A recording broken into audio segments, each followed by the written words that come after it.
বাঁচাও, আমাকে কেউ বাঁচাও, আমি একটু হলে সিংহের মুখে পড়ে যাব। তবে কি এভাবে আছে আমার মরণ?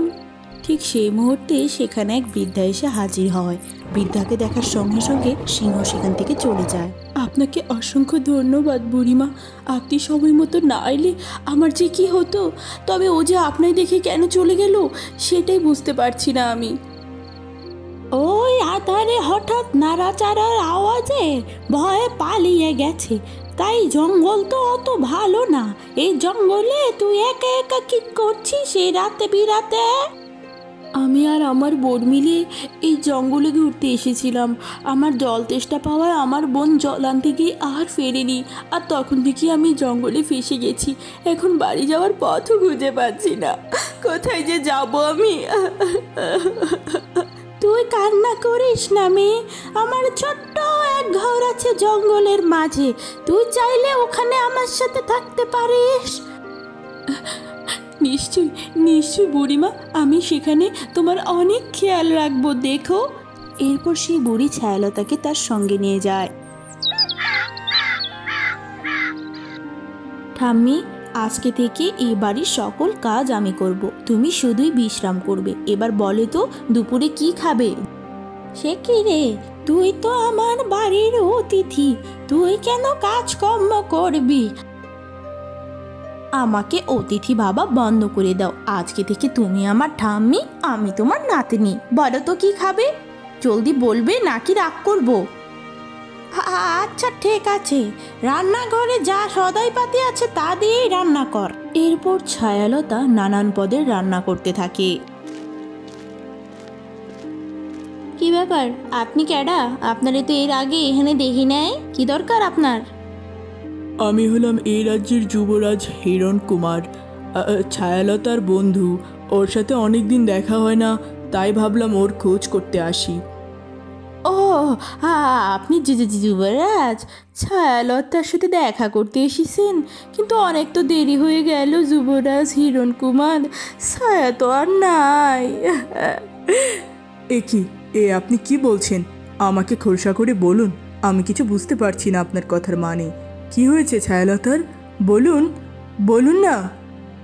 ঠিক 5 দিন আগে আমি আর ছায়ালতা জঙ্গলে ঘুরতে যাচ্ছিলাম, সেখানে এক সিংহের আক্রমণে ছায়ালতার মৃত্যু ঘটেছে। আমি বাঁচাতে পারিনি ওকে। না না না, আমি বিশ্বাস করি না। আমি সেই জঙ্গলে যাব আমার ছায়াকে খুঁজতে, আপনিও আসুন দয়া করে। রান্নাঘরে যা যা সদাইপাতি ছিল সব কিছু দিয়ে সব রান্না করেছি, একটা একটা করে খেয়ে জানাও তো কেমন হলো। ও ঠাম্মি, ঠাম্মি, পাগলি মেয়ে, চিনিস না জানিস না এত কিছু করছিস আমার জন্য? হ্যাঁ, কে বললো চেনা জানা থাকার জন্য সবসময় কি রক্তের সম্পর্ক থাকা জরুরি? তুমি আমার প্রাণ রক্ষা করেছো, তোমার ঘরে থাকতে দিয়েছো, আর কি চাই? এখন থেকে তুমি আমার সব। এই কথা শোনার পর সে বৃদ্ধা চুপচাপ তাকিয়ে থাকে। এরপর বৃদ্ধা গপ গপ করে ছায়ালতার সব রান্না খেয়ে নেয়। অন্যদিকে পুরোহিত মশাই ধ্যান করতে থাকে পরীদের ঠিকানা জানার জন্য, এবং পুরোহিত সমস্ত কাহিনী দেখতে পায়, যা দেখে সে অবাক হয়ে যায়। সঙ্গে সঙ্গে পুরোহিত সেই জায়গায় যেতে থাকে। সেখানে গিয়ে সে তার মন্ত্র বলে পরীদের মুক্ত করে। ধন্যবাদ সাধু বাবা আমাদের মুক্ত করার জন্য। এই ডাইনির বন্দিশালায় বন্দী হয়ে আমরা রাজকন্যাকে হারিয়ে ফেলেছি। রাজা দেবসিংহ আমাকে তোমাদের কাছে পাঠিয়েছেন। রানীমার অবস্থা রাজকন্যার জন্য খুবই খারাপ। যত দ্রুত সম্ভব রাজকুমারীকে খুঁজে বের করো তোমরা, ঠিক আছে? যাও যাও। নিশ্চয়ই আমরা যাব গুরুদেব, তবে সেই ডাইনি ভয়ানক বেশি শক্তিশালী। যে করেই হোক আমাদের রাজকন্যাকে ওর হাত থেকে রক্ষা করতেই হবে। আপনি আমাদের আশীর্বাদ করুন, আমরা যেন সক্ষম হই। আমার আশীর্বাদ সবসময় তোমাদের সঙ্গে থাকবে। তোমরা বিলম্ব না করে বেরিয়ে যাও, বেরিয়ে যাও। ঠিক আছে গুরুদেব, আমরা যাচ্ছি, রাজকুমারীকে খুঁজে আনবো। আপনি আশীর্বাদ করুন, আমরা তবে যাই। এরপর সাধু বাবা তাদের আশীর্বাদ করে। এরপর পরীরা রাজকুমারীকে খুঁজতে থাকে। অন্যদিকে কিছুক্ষণ পর ভীষণ তুফান শুরু হয়ে যায়। এই তো এই জায়গাটার মধ্যেই সায়লতাকে ওই সিংহ আক্রমণ করছিল। এরপরে আমি আর দেখি নাই কিচ্ছু, কিন্তু সায়লতারে তো কোথাও দেখতেছি না। কিন্তু আমার ছায়ালতা বেঁচে আছে, এটা আমার অন্তর বলছে। আর এছাড়া এই জায়গায় তো ছায়ালতার মৃত্যুর কোনো চিহ্নও দেখতে পাচ্ছি না। আমাদের আরও খুঁজতে হবে, আরও খুঁজতে হবে আমাদের। চলুন, আমরা আরও খুঁজবো, চলুন। কিন্তু এখন তো ঝড় তুফান হইতাছে, কেমনে খুঁজবো? আসেন একটু গাছতলায় বসি, পরে না হয় খুঁজবো। সেই যে সকালবেলা মিনতি বাড়ির থেকে বাইরে হইলো, এখনো তো বাড়িতে আইলো না। বাইরে যে হারে ঝড় তুফান শুরু হয়েছে। আমারও তো খুব চিন্তা হইতাছে বউ। কয়েকদিন আগে আমাগর ছায়ালতা আমাগর চাইরা, এখন যদি মিনতি না না। হ্যাঁ গো, এইসব কি কইতেছো? হ্যাঁ হ্যাঁ, সকালবেলা দেখছিলাম যুবরাজ হিরণ কুমারের লগে মিনতি কই যেন একটা যাইতাছে। তাইলে আমরা রাজ্যে গিয়া খোঁজ করলে হয়তো বা মিনতিরে খুঁজে পাইতে পারি। চলো যাই, চলো। চিন্তা করো না বউ, তুমি তো দেখছোই যুবরাজের লোকে গেছে। তাহলে চলো, আমরা রাজ্যে গিয়া খোঁজ করলেই ওখানেই আমাগর মেরে পাইতে পারি। এক্ষুনি চলো। হ্যাঁ গো, ঠিক কইছো, চলো। রানীমা, আমার মাইয়া সকাল থেকে ঘরে আহে নেই। ও কি আপনাগর প্রাসাদে আছে? হ্যাঁ। এইসব কি বলছো তোমরা? তোমাদের মেয়ে আমার প্রাসাদে থাকবে কেন? হ্যাঁ, আমি কিছু বুঝলাম না। আগে রানীমা সকালবেলা যুবরাজ আমাগর বাড়িতে গেছিল, দেখলাম আমাগর মাইয়ার লোকে কথা কইয়া দুজনে মিলা কই জানি গেল, তাই ভাবলাম এখানে হয়তো আছে। ও, তার মানে তোরাই ষড়যন্ত্র করে তোদের মেয়ের ফাঁদে আমার ছেলেকে ফেলেছিস? আমার ছেলেটা সারাদিন ধরে গায়েব। বল, আমার ছেলেকে কোথায় লুকিয়ে রেখেছিস? এইসব আপনি কি বলতেছেন রানীমা? ফাঁদে ফেলবো, লুকায় রাখবো? এই প্রহরী, এক্ষুনি ওদের বন্দি করো, এক্ষুনি, জলদি। হ্যাঁ গো, আমাগর এই বিনা দোষী কে লেগে বন্দি করলো। এখন আমরা আমাগর মায়ারে খুঁজবো কেমন কইরা? হ্যাঁ। তুমি কান্না করো না বউ, যত মুশকিল তত আসান, কিছু একটা হইবই। যুবরাজ, এখন তো প্রচুর ঝড় বৃষ্টি হইতেছে। এই ঝড় বৃষ্টির মাঝে আমরা কি করে ছায়ালতাকে খুঁজতে পারি? চলুন আমরা বাড়িতে ফিরে যাই, আর আজকে খোঁজা সম্ভব নয়। আমার ছায়ালতাকে খুঁজা ব্যতীত আমি আর কোথাও গিয়ে শান্তি পাবো না। আমাকে ওকে খুঁজতেই হবে। কি আছে এমন ওর মাঝে যে জীবন বাজি রেখা ওরে আপনি খুঁজতেছেন? আমি তো আসি, আমি কি উঠছে কম সুন্দরী? এসব আপনি কি বলছেন? আপনার বোনকে আমি ভালোবাসি, সুন্দর অসুন্দরের প্রশ্ন নয়। আপনি আমায় এমন প্রস্তাব দিলেন কি করে? মহারাজ, চিন্তার আর কোনো কারণ নেই। পরীদের আমি খুঁজে মুক্ত করে দিয়েছি। তারা এবার রাজকন্যাকে ঠিক খুঁজে আপনাদের কাছে পৌঁছে দিবে। নিশ্চিন্ত থাকুন আপনারা এবার থেকে। কি করে নিশ্চিন্ত থাকবো গুরুদেব? রানীর অবস্থা দিনকে দিন ক্রমশ খারাপ হচ্ছে, হিংস্র হয়ে যাচ্ছে রানী। এর কি কোনো উপায় নেই? বলুন গুরুদেব। আজ্ঞে মহারাজ, এই যে এই পাত্রে গঙ্গার জল আছে, এটা রোজ অল্প অল্প করে রানীমার গায়ে ছিটিয়ে দিবেন, দেখবেন ফলাফল কি হয়। আজ্ঞে গুরুদেব, যা বলছেন তাই হবে। ঠাম্মি সে কবের থেকে নদীর তাজা মাছ খেতে চাইছে। আজ মাছ ধরে ঠাম্মিকে খাওয়াবো। কতগুলো মাছ পেয়ে গেলাম।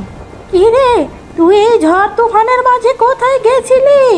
হ্যাঁ বল। ঠাম্মি, তুমি সেই কবে মাছ খেতে চেয়েছিলে, আজ নদী থেকে তাজা তাজা মাছ ধরে এনেছি গো, তোমায় ভেজে খাওয়াবো। সেই কবে না কবে একটা শখ করেছিলাম, তাই বলে তুই এই ঝড় তুফানের মাঝে চলে যাবি দিদি ভাই? এই ঝড় তুফানের দিনে নদীর মাঝে তরতাজা মাছগুলো ভেসে ওঠে, তাই গিয়েছি। তোমার শখ পূরণের জন্য আমি যে কোনো বিপদই নিতে পারি ঠাম্মি, খুব ভালোবাসি তোমায়। এরপর ছায়ালতা মাছগুলো কাটতে থাকে। আহারে, আমাকে চিনে না, জানে না, তারপরেও মেয়েটা আমায় কত ভালোবাসে।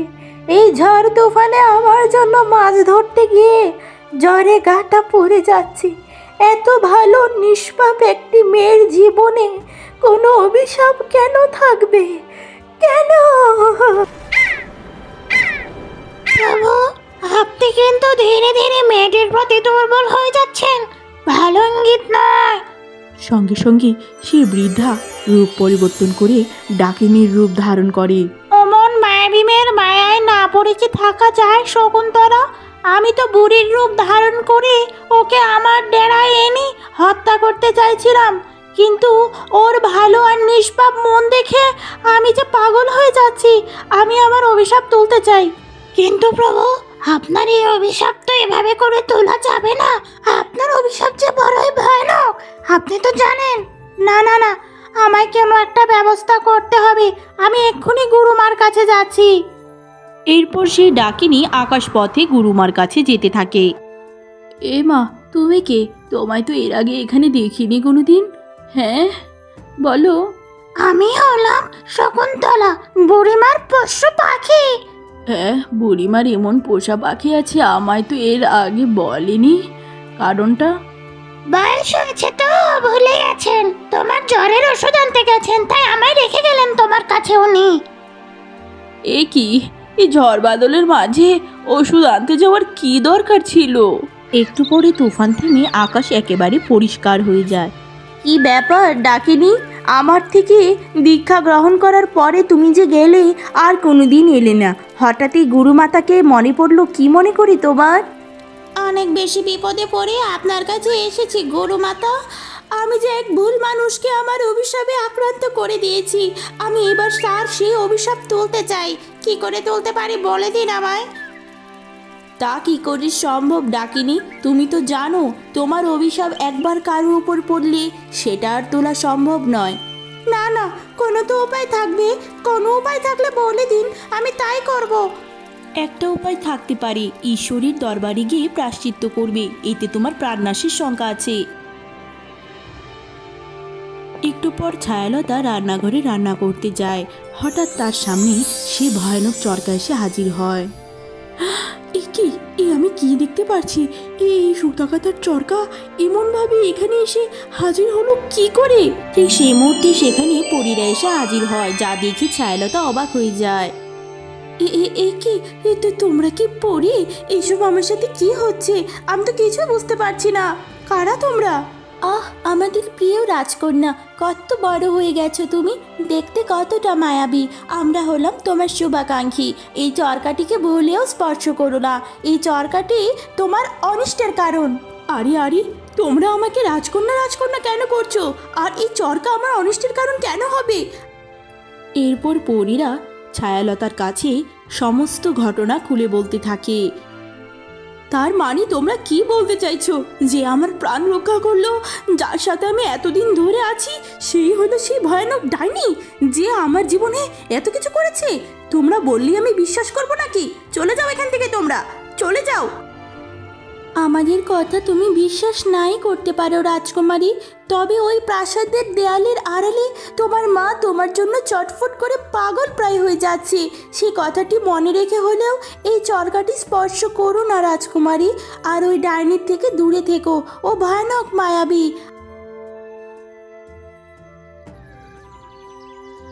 অন্যদিকে হিরণকুমার ও মিনতি ছায়ালতাকে হেঁটে হেঁটে খুঁজতে থাকে।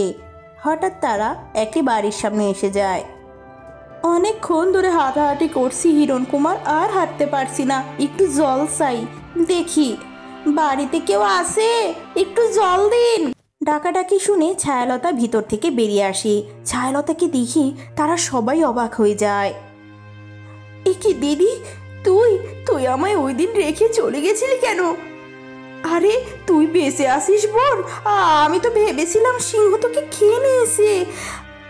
আমি জানতাম আমার ছায়ালতার কিচ্ছু হতে পারে না। কতদিন দেখিনি তোমায় ছায়ালতা। কেমন আছো তুমি? কেমন আছো? ভালো থাকতাম না যুবরাজ, যদি সময় মতো ঠাম্মি আমায় বাঁচিয়ে না আনিত।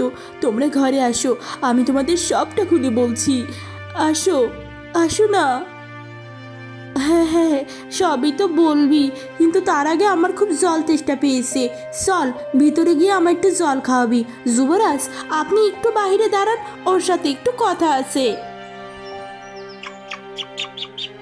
অভিশাপ থেকে মুক্ত করার কোনো পথ কি পেয়েছেন প্রভু? হ্যাঁ, আমি তেমন কোনো পথ খুঁজে পাচ্ছি না। তবে তুই রাজকুমারীকে দেখে এখানে কেন এসেছিস শকুন্তলা? আপনার অনেক বিলম্ব হচ্ছিল প্রভু, তাই আপনার চিন্তায় আমি আপনায় খুঁজতে খুঁজতে ছুটে এসেছি। এ কি করলে তুই? তুই জানিস না আজকে রাজকুমারীর 20 বছর হয়ে যাবে। এক্ষুনি চল ওখানে। হ্যাঁ রে ছায়ালতা, তলে তলে যুবরাজের সাথে প্রেম প্রীতি কবে থেকে চালাইছিস সেটা বল। বোনকে তুই একটু জানাতে পারতিস। আমরা শুধুমাত্র ভালো বন্ধু দিদি, কিন্তু তুই জল আনতে গিয়ে আর ফিরে আসিসনি কেন সেটা বল দি, বল।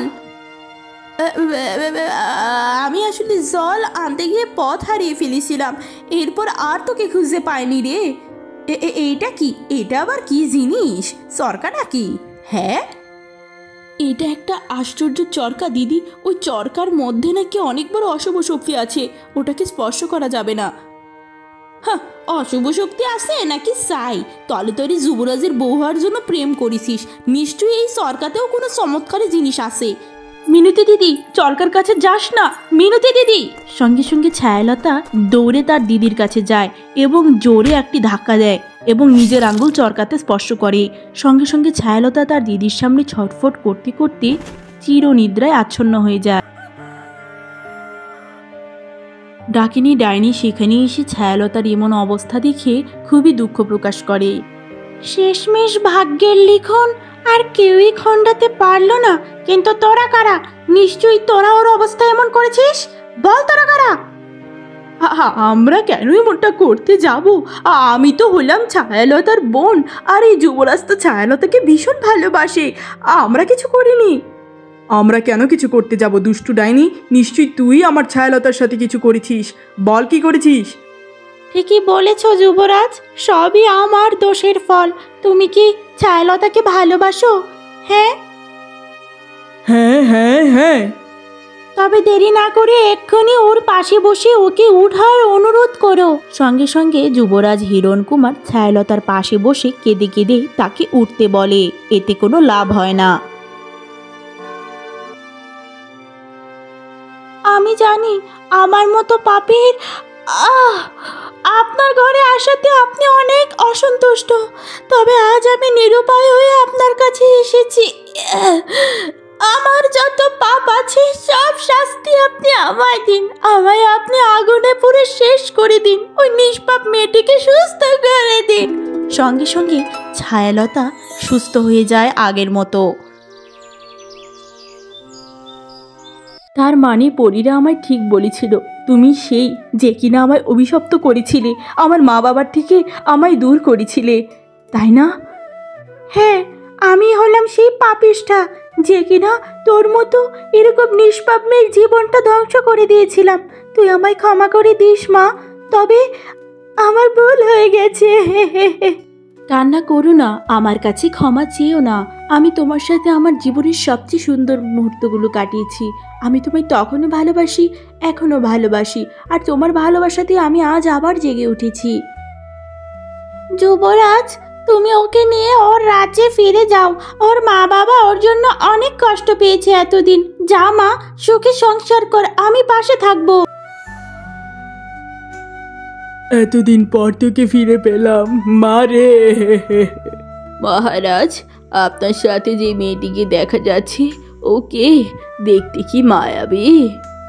মা, আমি হলাম তোমার সেই হারিয়ে যাওয়া রাজকন্যা, যার জন্য আজ তোমার এই অবস্থা। আমি ফিরে এসেছি মা। মহারাজ, মেয়েটি কি বলছে? মহারাজ। হ্যাঁ রানী, ওই আমাদের সে হারিয়ে যাওয়া রাজকুমারী রানী। তোমার মেয়ে তোমার কাছে ফিরে এসেছে রানী। আমাদের দুঃখের দিন শেষ। মহারাজ, তবে আপনি কাঁদছেন কেন? এখন তো সুখের দিন। মা, মারে, আবার কাছে আয় মা। এত বছর পর নিজ মেয়েকে কাছে পেয়ে রানী কান্নায় ভেঙে পড়ে। আমি তোর সাথে কত অন্যায় করেছি, আর তুই আমায় বাঁচাতে গিয়ে সেই সরকার নিজের হাত কাটলি। তুই আমায় যা শাস্তি দিবি দে বোন, দে। আমি আমার আসল পরিবার পরিচয় পেয়ে গেছি ঠিকই, কিন্তু আমি তোকে, মাকে, বাবাকে এখনো আগের মতোই ভালোবাসি দিদি। হ্যাঁ রে বোন, মা বাবাকে নাকি যুবরাজ হিরণকুমারের মা রানী দয়াময়ী কারাগারে নিক্ষেপ করেছে। তুই দয়া করে মা বাবাকে বের করার ব্যবস্থা কর।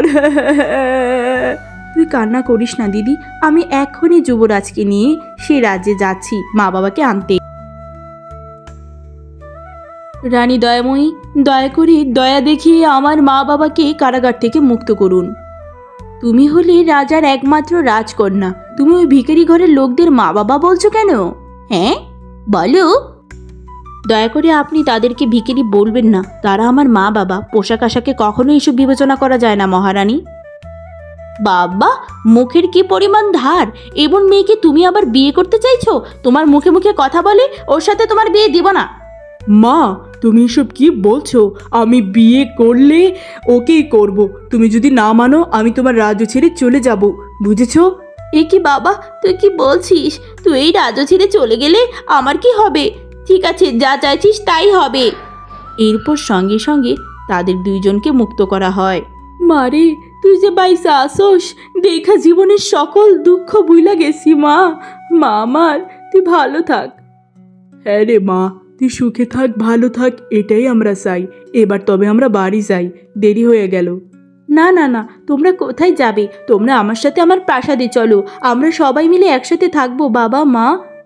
না রে মা, তোকে আমরা নিঃস্বার্থভাবে পালন করেছি, এর কোনো প্রতিদান আমরা চাই না। আমরা এই ছোট্ট কুটিরে থেকেই তোকে আশীর্বাদ করব মা। এই গরিব মা বাবারে ভুইলা যাইস না মা, ভুইলা যাইস না। আমি তোমাদের কোনো দিন ভুলবো না মা বাবা, তোমরাই তো আমার প্রথম মা বাবা। অবশেষে বেশ ধুমধাম করে যুবরাজের সাথে রাজকন্যার বিবাহ হয়ে যায়। দূর থেকে ডাকিনী এইসব দেখে মনে মনে ভীষণ খুশি ছিল।